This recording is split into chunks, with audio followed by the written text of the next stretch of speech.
Supreme court ने 65 second का जो वीडियो जारी किया है उसमें नोटों की गड्डियां सुलगती दिख रही हैं।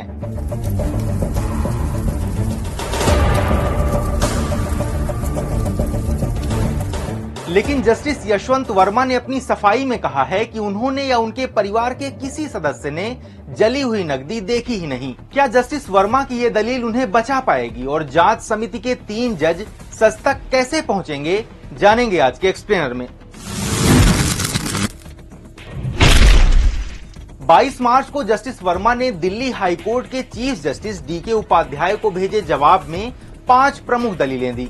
उन्होंने कहा कि उनके घर से कोई भी जली हुई नकदी मिली ही नहीं, किसी कर्मचारी को नकदी नहीं दिखाई दी, आग घर के बाहरी कमरे में लगी थी जहां कोई भी आता जाता है, कोई भी खुले कमरे में इतनी नकदी क्यों रखेगा, और 5वीं दलील में उन्होंने कहा कि ये मुझे फंसाने की साजिश है। तो ऐसे में सवाल है कि क्या जस्टिस वर्मा के घर में वाकई नोटों का ढेर नहीं था? दिल्ली हाईकोर्ट के चीफ जस्टिस ने सीजेआई को सौंपी अपनी रिपोर्ट में लिखा, मेरी जांच के मुताबिक प्रथम दृष्टया जिस कमरे में आग लगी वहां किसी बाहरी का प्रवेश संभव नहीं है, इसलिए मेरी राय है कि मामले की गहराई से जांच हो। वहीं पुलिस ने हाईकोर्ट के चीफ जस्टिस को दी रिपोर्ट में कहा कि 14 मार्च रात 11:45 बजे जस्टिस वर्मा के 30 तुगलक क्रेसेंट बंगले में आग लगने की जानकारी मिली। आग बुझने के बाद कमरे में अधजले नोटों से भरी 4-5 बोरियां मिली।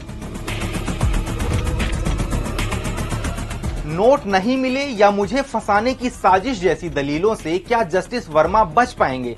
सुप्रीम कोर्ट के वकील विराग गुप्ता कहते हैं, जस्टिस वर्मा के अनुसार 3 महीने पहले भी सीबीआई के पुराने मामले में उनकी छवि खराब करने के प्रयास हुए थे। हाईकोर्ट के सिटिंग जज के खिलाफ यदि कोई साजिश हुई है तो उसकी जांच और खुलासा जरूर होना चाहिए, लेकिन अगर जस्टिस वर्मा पर भ्रष्टाचार के आरोप सही साबित होते हैं तो अपने बयानों के दम पर भी उनका बचना मुश्किल है।